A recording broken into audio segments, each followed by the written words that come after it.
Bon, ben, je m'appelle Serge Perriot. Je suis né le 15 février 40 à Guéret dans la Creuse. J'aurais dû naître en Corse dans le village maternel. Mais bon, comme c'était déjà le problème de guerre guerre de 40, problème de bateau, aussi problème d'hygiène, dans les villages, mon père a préféré que je naisse dans la famille paternelle en Creuse. Euh, Mon père était militaire de carrière par nécessité, hein, un peu comme maintenant d'ailleurs, par nécessité et besoin d'avoir au niveau social de s'élever, parce que c'était comme maintenant, c'était beaucoup de petits boulots. Et donc ma mère est restée en gros une année en Creuse. Elle s'ennuyait de son village et de sa famille maternelle. Et on est reparti, moi et ma mère, en Corse. Euh, Ma mère est décédée alors que j'avais 15 mois. Elle est décédée de la phtisie galopante, ce qui était la maladie de l'époque. D'ailleurs, comme ses frères et sœurs, sauf un, qui a fait l'Indochine et tout, et qui n'a jamais été blessé, et qui est mort dans son lit comme beaucoup de monde. Mon père, qui était prisonnier de guerre, s'est évadé pour assister ma mère dans dans ces derniers moments. J'ai d'ailleurs retrouvé son récit, parce qu'il a dû faire un récit pour obtenir la médaille des évadés. Bon, et après, j'ai passé une partie de mon temps en Corse et une partie dans la Creuse, là où j'ai connu la guerre, les maquis, et les privations de l'époque, comme beaucoup. J'ai fait des études au lycée de Guéret et mes études secondaires à l'école Notre-Dame, une école ecclésiastique. Et comme j'avais des conflits avec mon père et je m'ennuyais, et puis qu'il n'y avait pas de débouché à part dans l'administration et encore, à 18 ans, je suis parti à Paris. Bon, à Paris, j'ai vécu de petits boulots. Enfin, c'était pas comme maintenant, hein, parce que la mentalité n'était pas la même. On pouvait coucher dans les couloirs, on n'était pas emmerdé. Il y a peut-être des mots, il faudra changer. Euh, bon, on a travaillé, on était payé au jour le jour, donc on pouvait se payer l'hôtel. On pouvait se payer aussi les petits restaurants du quartier latin, de la rue de la Huchette, de la rue Xavier-Privas, où c'était déjà beaucoup de boui-boui nord-africains. Selon ses possibilités financières, on avait droit au couscous, simple, la semoule. Si on avait un peu plus d'argent, ben on avait droit à un peu de viande, etc. Le problème, c'est qu'il y avait souvent des rafles. Et comme j'étais parti de chez moi et que mon père m'avait fait rechercher dans l'intérêt des familles, mais entre-temps on s'était retrouvés, mais il n'avait pas fait lever la recherche. Bon, j'ai été embarqué, jusqu'à ce qu'on s'aperçoive que c'était normal. Et, et par la suite, j'ai trouvé un boulot, bien que j'ai la première partie du bac, un boulot de coursier chez les établissements Boussac. Parce que je cherchais quand même un emploi plus ou moins stable. Et puis, ce qui ne m'empêchait pas de faire des petits boulots à côté, et puis de suivre des cours à la Sorbonne ou des cours de droit, puis à l'association Philharmonie, bon, une association, je ne sais plus comment ça s'appelle, j'ai toujours les cartes, mais bon. Donc là, bon, j'ai eu déjà eu du mal à trouver du boulot. D'une part parce qu'à l'époque on était majeur qu'à 21 ans, et il fallait la signature des parents pour bosser. Donc je faisais traîner au maxi, jusqu'à un jour on me dise bon, ça peut plus durer comme ça. Puis comme mon père était de passage à Paris, il m'a signé l'autorisation de travailler.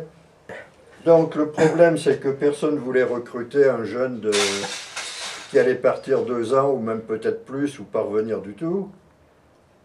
Bon, là, j'ai eu de la chance d'être recruté, donc par ces établissements Boussac, et j'ai commencé comme coursier.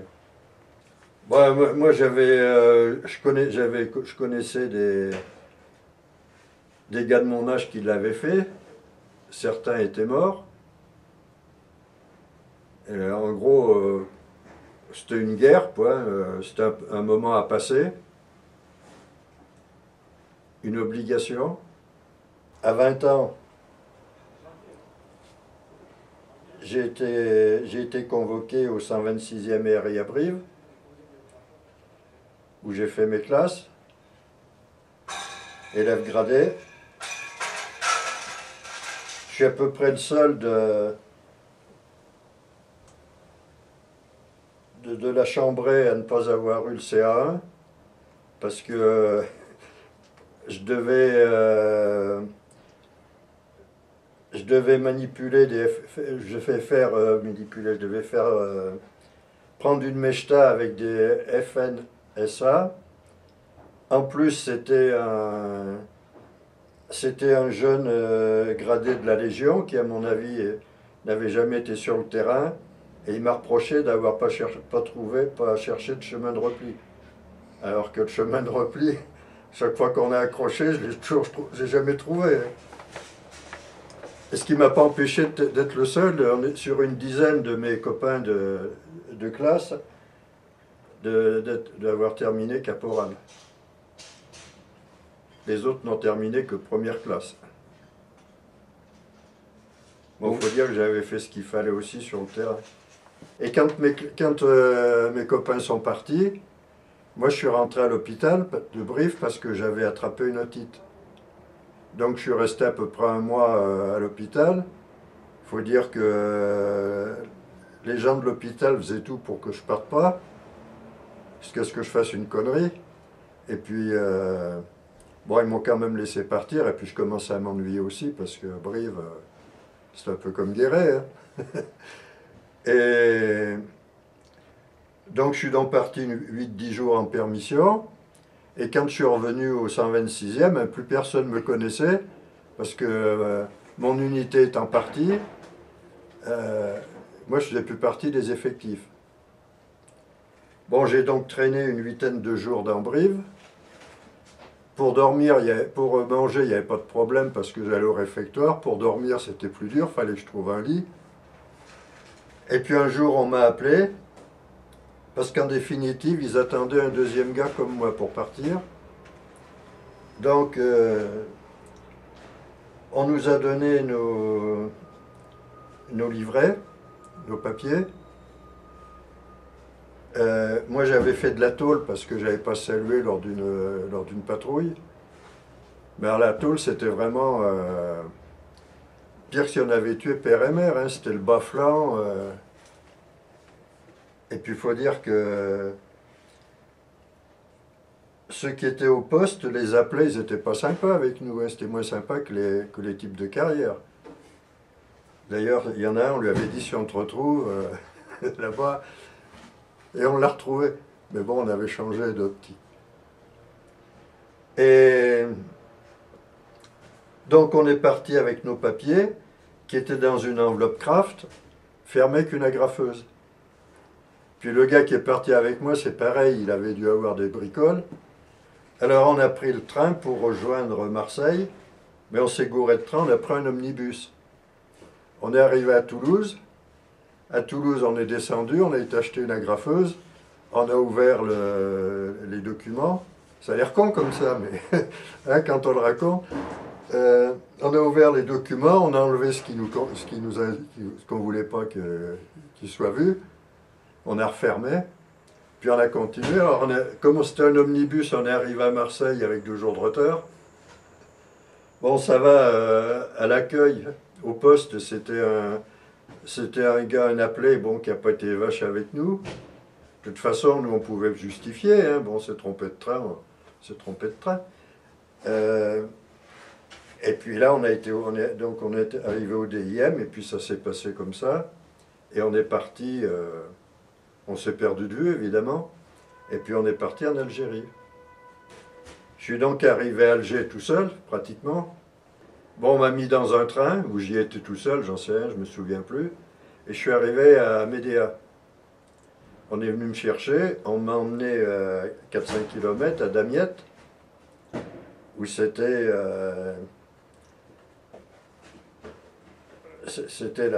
la CCS. Et là, je devais rejoindre un poste, et je traînais, comme j'aime bien traîner, moi je traînais dans Damiette, et j'ai rencontré un de mes anciens copains. Il m'a dit, qu'est-ce que tu vas y foutre dans un poste, tu vas aller y crever, enfin, vous savez, le machin, viens avec nous au commando. Je dis, ah bon? Il me dit, ouais, bon, on en bave, mais on n'a pas de discipline, on ne connaît pas, on ne salue pas, on dit à peine bonjour, on va en perme comme on veut quand on est libre. Puis moi, ça correspondait davantage à ce que je souhaitais. J'ai donc été au commando. C'était le commando 6 héliporté. Je n'ai rien signé. Je n'ai pas fait de préparation particulière. Donc je suis arrivé là. Faut dire que j'étais fatigué du voyage, le changement de machin, de climat, pas mal de bière. Et le soir même, je suis parti en opération. Je suis parti pratiquement en civil. Je crois qu'on m'a filé un PM, des grenades. Je crois bien que je suis parti avec mes chaussures de ville, une veste de treillis. On a pas mal marché. On s'est mis en position en bordure de piste. Je peux vous dire qu'il n'y a pas de chemin de repli. Bordure de piste. Et on était peut-être là depuis 5-6 minutes. Moi, honnêtement, moi, j'ai rien vu. Ça s'est mis à rafaler. Il y avait un fel qui arrivait. Alors mon chef de section, c'était un sergent. Il avait 10 ans d'armée dans la marine et il était venu là pour avoir une banane et pour tomber sur un collecteur de fonds parce qu'il devait bientôt se marier. C'est important parce que, pareil, tout s'enchaîne, vous voyez, c'est difficile de... Bon, son PM s'est enrayé. Je vais passer le mien parce qu'on m'avait dit il ne faut pas tirer si tu vois rien. Après, ça n'a pas été le cas, mais bon. Et j'ai donc... et le fait, on ne l'a pas eu, parce que le premier qui passe sur la piste, c'est toujours le sacrifié. Les gradés ou autres, ils sont derrière. Mais on est resté toute la nuit là, à attendre le lever du jour pour aller au résultat. C'est là d'ailleurs que j'ai vu que le chemin de repli, c'était des précipices de chaque côté. Et on a récupéré un béret camouflé. C'est d'ailleurs le seul béret camouflé que j'ai vu de tout mon séjour. Hein. J'ai jamais vu d'unité, même des RK ou autres, avec le béret camouflé. Il y en a un, c'est un sergent-chef. Bon, quand je suis arrivé, il était pas là parce qu'il avait reçu une rafale lors d'un accrochage dans la cuisse. Quand il est revenu, il avait une broche, mais il n'avait pas le droit de... Normalement, il n'avait pas le droit de crapahuter, mais il le faisait à ses risques et périls. D'ailleurs, il s'est repété la broche un jour en sautant d'hélico. Mais lui, il avait la Légion d'honneur, hein, puis il avait des... Mais c'était des types qui avaient la trentaine, hein, maximum, hein, 30-32 ans. Hein.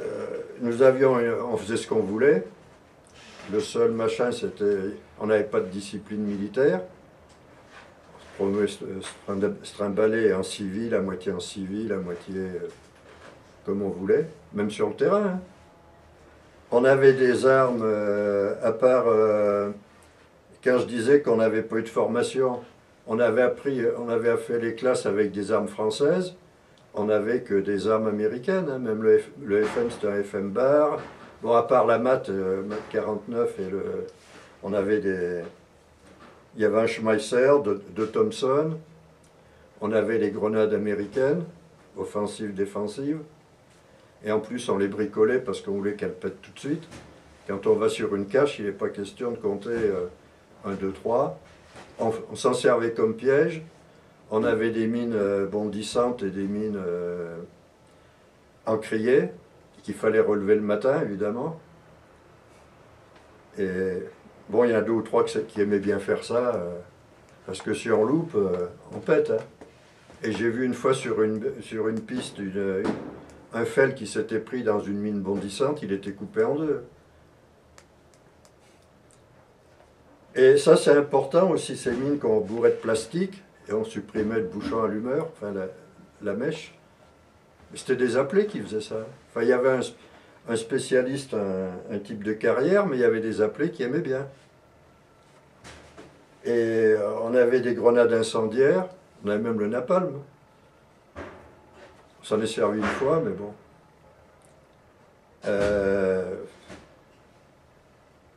Donc voilà, je dis qu'on n'a pas eu de formation particulière. Moi, personnellement, je suis parti du jour au lendemain, mais les autres aussi. Hein. Quand il y en a un qui arrivait, un nouveau ou 2 ou 3 nouveaux, qu'on allait en OP, ils venaient. Hein.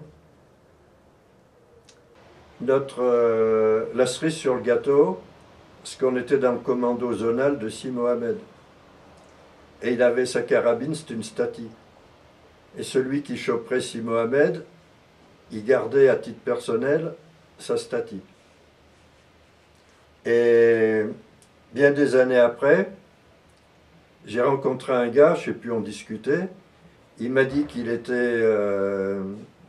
lieutenant de Si Mohamed dans le secteur, puisqu'on parlait comme ça, je ne sais pas pourquoi c'est venu, mais bien des années après. Et il m'a dit que plusieurs fois on était passé à côté d'eux, il n'avait pas voulu chercher l'accrochage, parce qu'il savait que ça se terminerait mal des 2 côtés. Alors, je pense que c'est vrai, parce qu'il en a parlé à d'autres personnes que j'ai connues du même secteur, hein, c'était sur le secteur de Rungis, qui me l'ont dit aussi, ils m'ont dit, bah, vous êtes tiré dessus avec lui, bah, j'ai dit apparemment, d'après ce qu'il dit, oui. Donc ce Si Mohamed, j'ai lu bien longtemps après, qui s'était fait tuer à Blida, et qu'on avait envoyé un commando spécial de Corse pour le choper. Alors nous, moi j'ai pas souvenance qu'on ait été informé de... Parce qu'en fait, il nous était réservé. À tort ou à raison, hein. Mais je crois que si on l'avait pris, c'était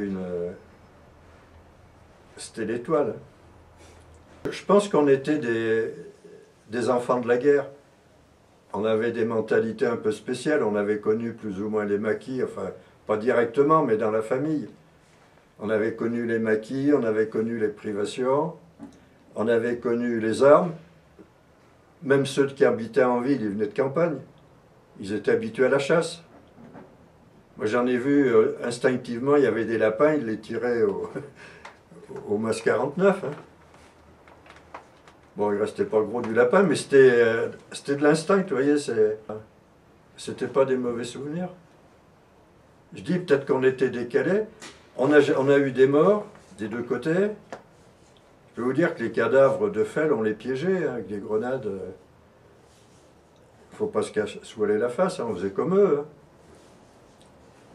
Oui, oui, globalement, ça a été...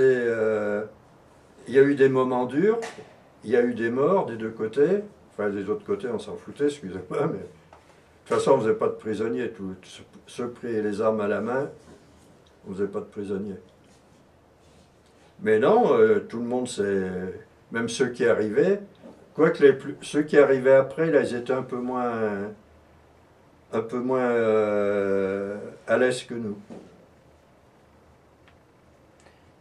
Les autres, c'est pareil, je peux disserter pendant...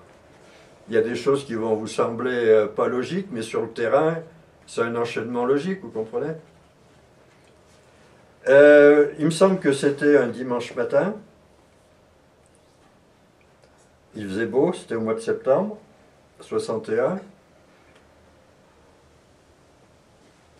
Sur le commando, on était une 50aine de types, hein, avec une dizaine de harkis, 10-12 harkis.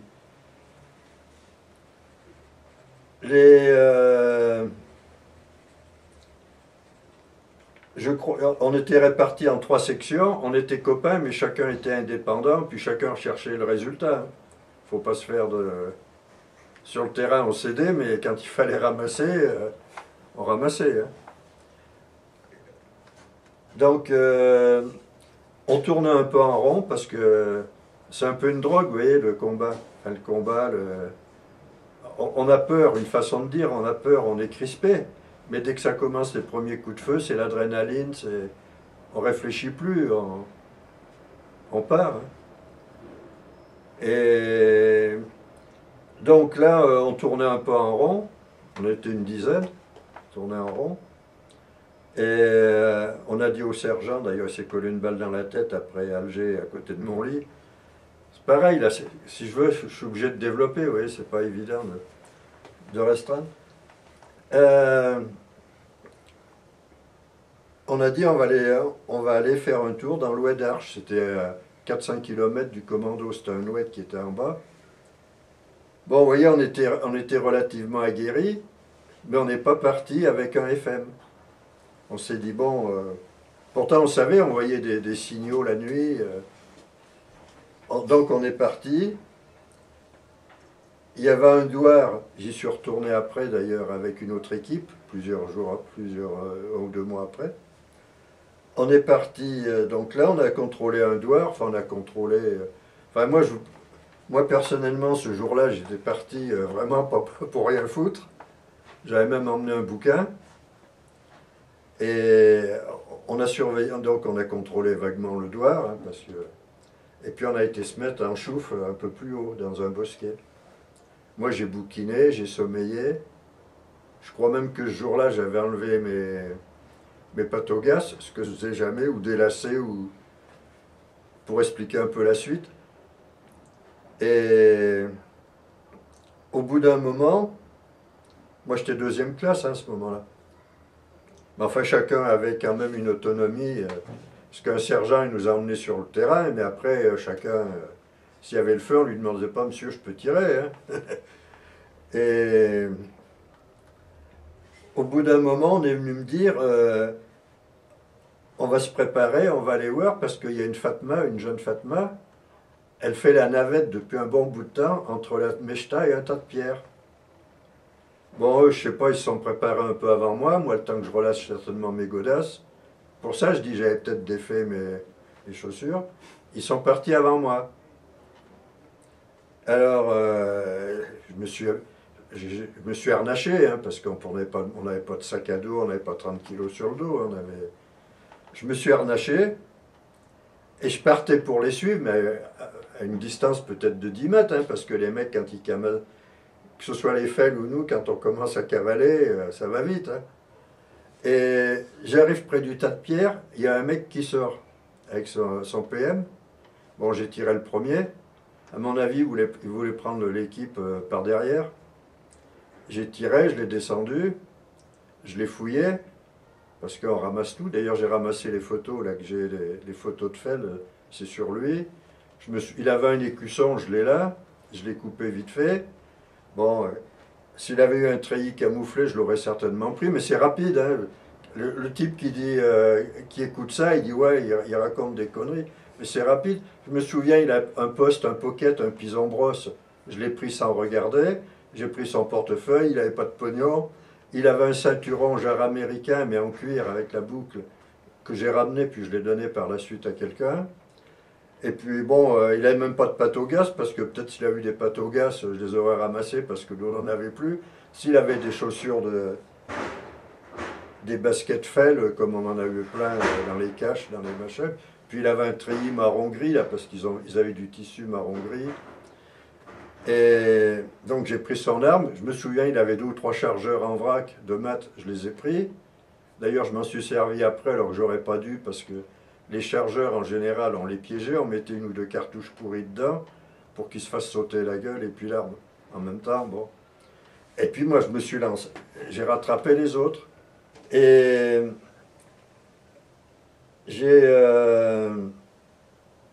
donc j'ai rattrapé les autres, j'ai filé à un le PM. Puis comme c'était un oued et qu'il y avait 2 pistes, comme un con, j'ai pris la piste de droite. de l'Oued. Pourquoi Mektoub, hein, Donc j'avançais, j'ai vu les lauriers roses s'ouvrir, il m'a balancé une grenade. Je me souviens, c'était une grenade ronde. En même temps, j'ai vidé un chargeur, d'où ça s'était ouvert. La grenade n'a pas pété, pourquoi Mektoub, c'était peut-être une grenade au choc, le choc n'a pas été assez fort, enfin elle n'a pas pété. Et puis là, on a appelé quand on a vu ça, le radio, parce qu'on avait un PP8 seulement, le radio, il a appelé la CCS, enfin le machin, il a appelé la CCS et puis il a demandé la chasse. Alors, la chasse est arrivée, c'est là que j'ai eu le plus peur, parce que sur cette piste, il y avait un piton, c'était un Jartelweg. Qu'est-ce que j'ai fait? Je me suis foutu à plat ventre, j'avais mis mon bandeau de reconnaissance, mon machin de reconnaissance, mais les feds, ils avaient les mêmes aussi. Ah oui, comme ils avaient, je sais pas qui c'est qui les renseignait, mais... Donc, les mecs, ils ont strafé à la 12-7, mais moi où j'étais, bon, le radio leur disait bien, mais pas eux, là, dans leur carlingue, bon, ils me faisaient bien les signes de... les ailes, mais moi je recevais les douilles brûlantes sur le dos. Et puis à la fin, bon, ça durait, je sais pas, 10 minutes, un quart d'heure peut-être. Peut-être plus, peut-être moins, je sais pas, c'est difficile à dire. Ça arrêtait, on a été au résultat. Il y avait 2 FEL et ils avaient des PM des pays de l'Est. Et il y avait, on va dire que je raconte des conneries, il y avait 2 balles, chacun avait une balle au niveau du chargeur, où s'enclenchait le... Alors, est-ce que c'est les miennes? Parce que personne d'autre a tiré, parce que d'où j'étais, ils ne pouvaient pas tirer, parce qu'ils risquaient de me toucher. Ah, j'ai récupéré, j'ai quand même tué 3 mecs, hein. Enfin, officiellement 1, parce qu'après, les citations, c'est pareil, il faudrait une demi-page pour expliquer comment ça se passait. Hein, parce qu'il y en avait qui en méritaient, mais il n'y avait pas assez d'armes de récupérer. Puis il y a des armes qu'on ne donnait pas. Hein. Un beau PA, on ne le donnait pas, on préférait louper la citation. Un P08 ou un P38, on ne le donnait pas, ou un Colt 45, on ne le donnait pas. C'est comme les beaux fusils de chasse, personne ne les voyait, ils s'étaient revendus ou gardés par... Quand vous voyez les gradés qui n'ont jamais fait de guerre ou autre, là, qui n'ont jamais fait de combat, qui ont des armes splendides, bon, pas maintenant, mais à l'époque, c'est qu'ils les avaient achetées ou échangées. C'était pas l'arme de la dotation, c'était pas le Mac 50. J'y étais dans des postes, hein. On allait monter des embuscades, on partait de leur poste, où on venait les aider la nuit parce qu'ils étaient harcelés. Ils venaient fous là-dedans, les mecs. Quand on passait en hélico, ils sortaient sur la tour là, pour nous faire signe, c'était un divertissement pour eux. Faut voir ce que c'était, hein. C'était une tour ici, une tour au milieu de nulle part, hein. Mortel. On y était plusieurs fois dans des postes. Mais il ne faut pas croire qu'au commando, on avait bonne réputation, hein. Il y avait ceux qui nous jalousaient. Et puis, les gradés qu'on ne saluait pas parce qu'on n'avait pas à les saluer, on ne dépendait pas d'eux. Et il y a un gradé qui devait venir faire un stage au commando pour monter en grade. Sa femme n'a pas voulu qu'il vienne. Par contre, on allait à Médéa sans permission, la PM ne nous disait rien. Bon, autrement, des accrochages... Ouais, je peux vous dire, d'ailleurs, parce que j'ai le papier, là. On avait le vaguemestre. C'était des gars qui sortaient jamais, ça, c'était de l'intendance. Il détournait les colliers et les mandats. Alors, avant que les autorités militaires s'en chargent, on l'a emmené en embuscade, une grenade dégoupillée dans la main, mais une grenade qui pète au choc, hein, pas bien bourrée de plastique, et on l'a mis en sonnette, c'est-à-dire on le met en sonnette, on l'a mis 5-6 mètres devant nous, et attaché pour qu'il ne puisse pas nous venir de rebalancer la grenade sur la tronche. Comme ça. Ah ben rien, on n'a pas accroché, il est resté avec sa grenade, il a tenu la grenade toute la nuit, hein, ou toute une partie de la nuit. Mais c'était... pour ce qu'il nous avait fait, c'était une juste punition. Bien sûr, on regarderait maintenant, on dirait, ouais, mais enfin, il faut se replacer dans le contexte. Hein. On a eu aussi un sous-lieutenant musulman. Il devait avoir 22-23 ans. Il avait, soi-disant, il a été fait prisonnier. Mais il n'a jamais su si c'était par le commando ou si ça remontait à plus loin ou quoi. Et un jour, il est arrivé, au nom de l'intégration et compagnie, là, ils lui ont fait suivre ils lui ont fait passer ce sous-lieutenant. Ils lui ont fait suivre Et il est arrivé un jour, le lieutenant nous l'a présenté, il nous a dit, voilà, ça sera notre adjoint, ça sera mon adjoint. Mais c'est un lieutenant de carrière, celui-là. Mais celui-là, il s'absentait jamais, hein, même, il bougeait pas, hein, le lieutenant. Je l'ai en photo, d'ailleurs. D'ailleurs, j'ai retrouvé son nom en fouillant dans des papiers, parce que, à force de l'appeler que mon lieutenant, je ne me souvenais même plus de son nom. Puis bon, j'ai eu autre chose à retenir. Et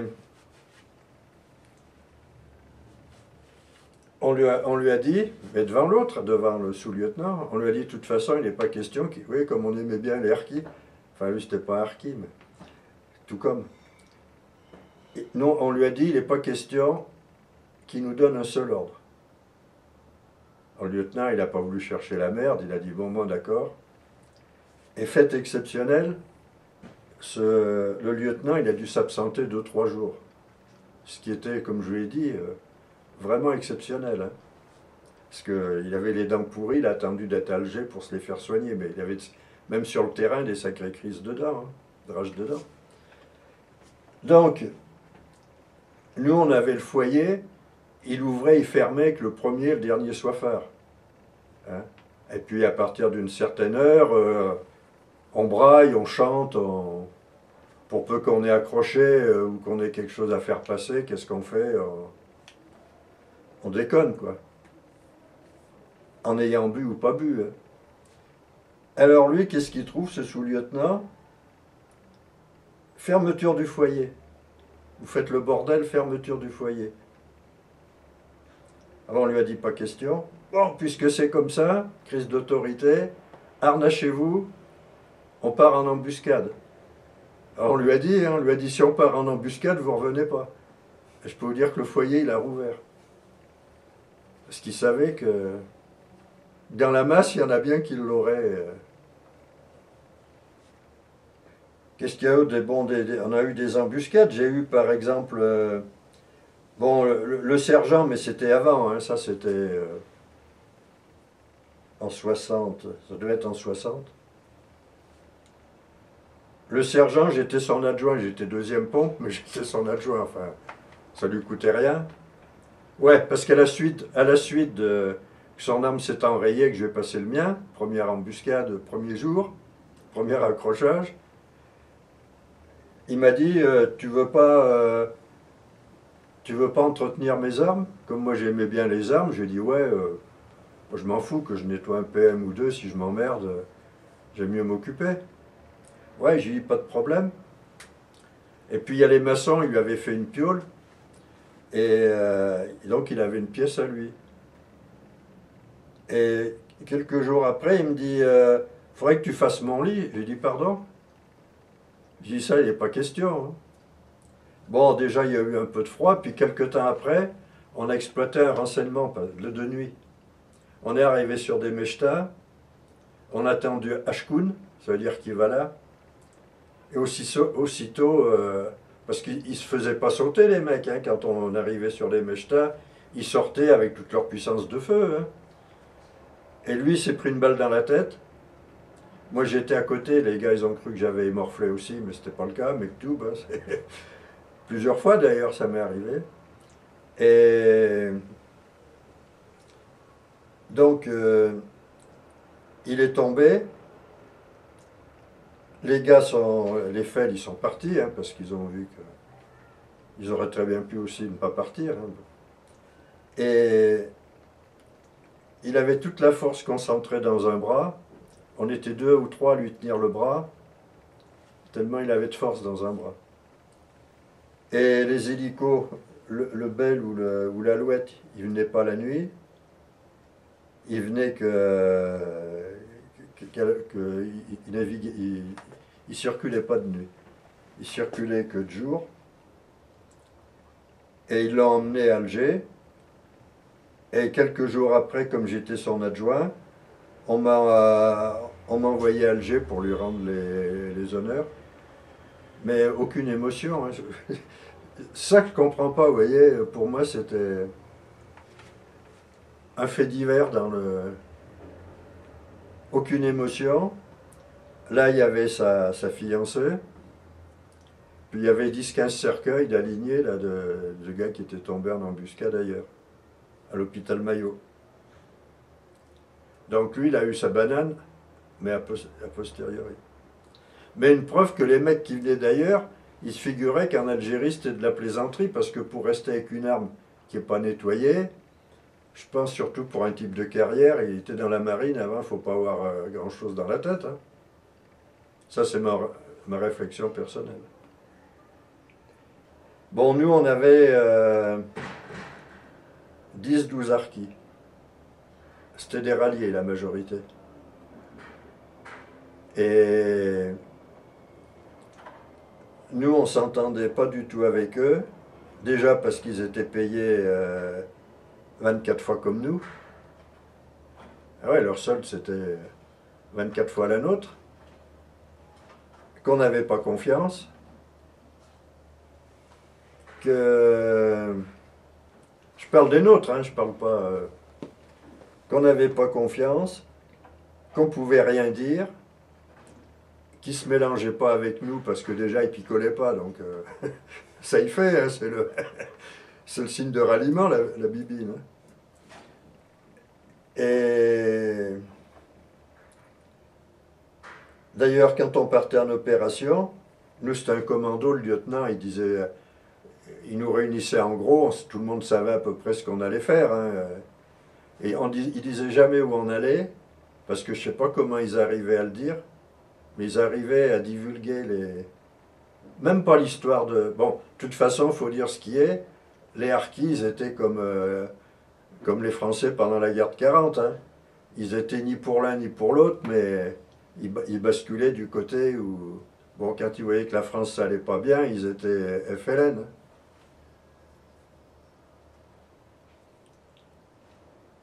Et donc là, nous, en plus, comme ils payaient leur bouffe, ils partaient en opération avec juste un piment, 1 ou 2 piments, une tomate. Bon, le pain, on leur filait parce qu'on en avait en pagaille. Mais ceux qui couchaient au village, parce qu'il y en avait que 2 avec nous qui couchaient avec nous, qui arrivaient, qui venaient le matin, nous, des fois, on venait de rentrer, on était fatigués, mais bon, il y a un gars, il allait chercher le jus, puis il l'amenait, bon, comme c'est des pays, comme il fait chaud, ou à peu près, il restait tiède, et puis même on le faisait réchauffer, on avait suffisamment de plastique pour le faire réchauffer. Et il discutait. Je me souviens, c'était des portions de vache qui rit ou des machins comme ça, des fromages fondus. Ils nous bouffaient tout, hein. Puis nous, quand on se levait 1 heure après, ils avaient tout bouffé. Alors ça créait des conflits. Mais surtout, on n'avait pas confiance en eux. D'ailleurs, il ne faut pas se voiler la face, hein. Les instructions de l'état-major, et ça aussi, mon oncle qui était militaire de carrière en Algérie me l'a confirmé, lorsqu'il y avait 2 postes, enfin 2 postes de garde, c'était interdit de mettre 2 harkis ensemble. Ils étaient toujours sur la défensive, vous voyez, ils ne savaient pas du quel côté basculer. Puis au feu, on ne fait pas toujours attention, hein. C'est pas des combats, vous savez, c'est des combats au corps à corps, à quelques mètres.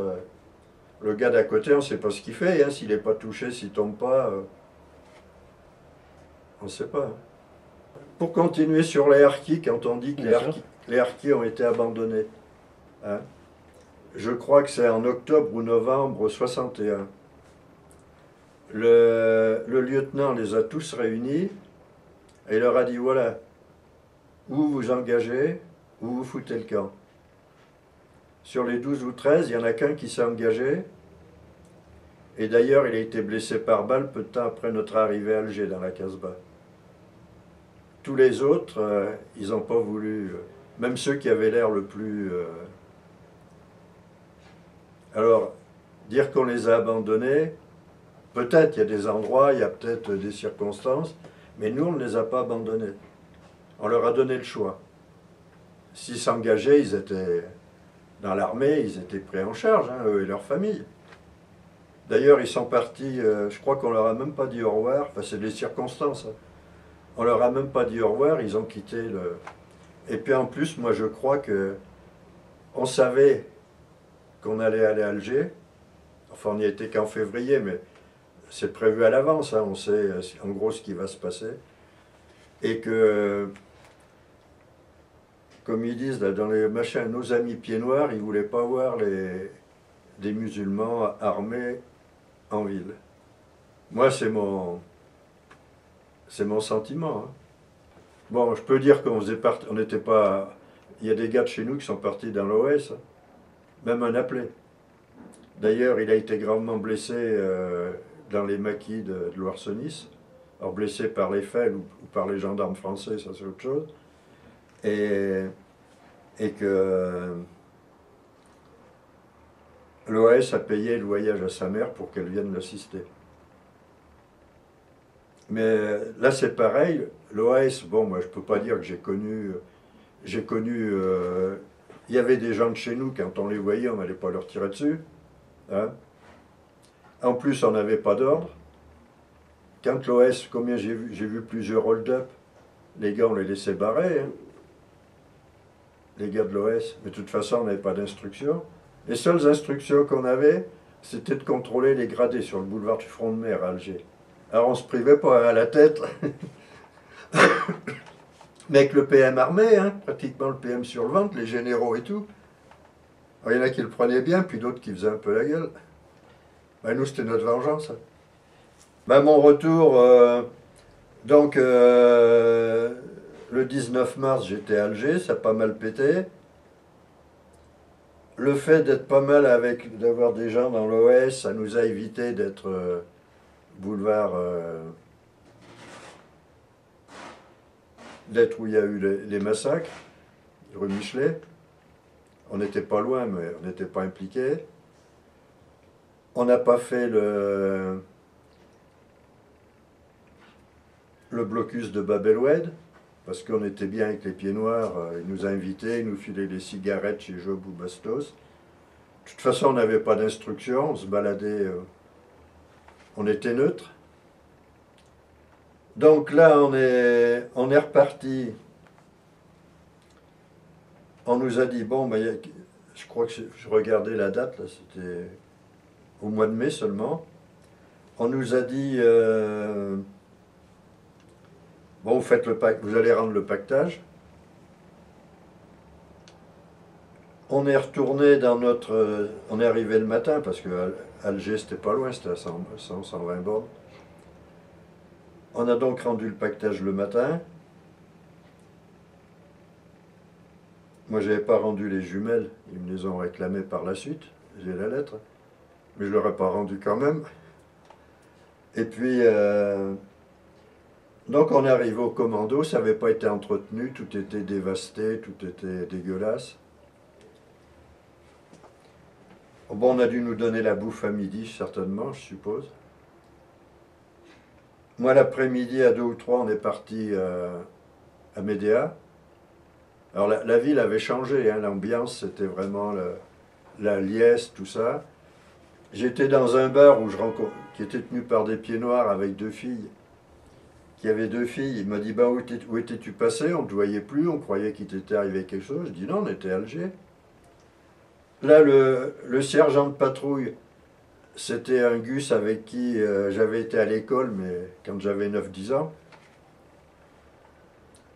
Et puis on est retourné. Le soir, on est rentré. Je crois qu'on nous avait prêté, on avait pris une Jeep ou un 4x4, je sais plus. On était que 3 ou 4. Et on a passé la nuit pratiquement sans dormir. Le lendemain matin, ils nous ont. Moi, je connaissais une fille, c'était une copine, j'ai passé la nuit chez elle. Je vais me donner une montre que j'avais récupérée chez les Fels. Mais une belle montre, une montre de femme avec des bijoux, pour je sais pas pourquoi. Bon. Elle m'a accompagné au machin, au bateau. Le lieutenant aussi, il nous a demandé si on. Parce qu'on nous a rejetés comme ça, hein. Le lieutenant, il nous a demandé si on avait besoin de pognon pour reprendre la vie civile. Parce qu'on nous a rien donné, hein. Au PAM, là, pris les armes à la main, on leur a filé un petit pactole, hein. Presque rien, hein. Mais bon, on leur a filé quelque chose. Nous, ils me chient, hein. Et on a pris le bateau. Les jeunes Arabes nous jetaient des pierres. Alors on avait ordre de ne pas bouger. Vous voyez le... Et puis, arrivé à Marseille, avec un gars, on a traîné un peu, là, on est repassé par Lyon, on a fait un peu la Java.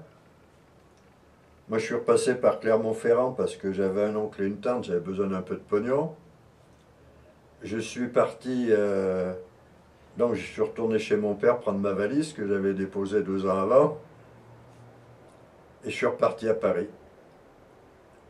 Alors ils m'ont repris où je travaillais, parce que je crois qu'ils étaient obligés. Et puis, je sais pas, il y a le chef du personnel, il m'a fait une remarque parce que je sortais avec une fille ou je sais plus quoi. Alors je vois pas pourquoi, ça m'a énervé, j'ai renversé le bureau sur lui. Enfin, j'ai commencé à...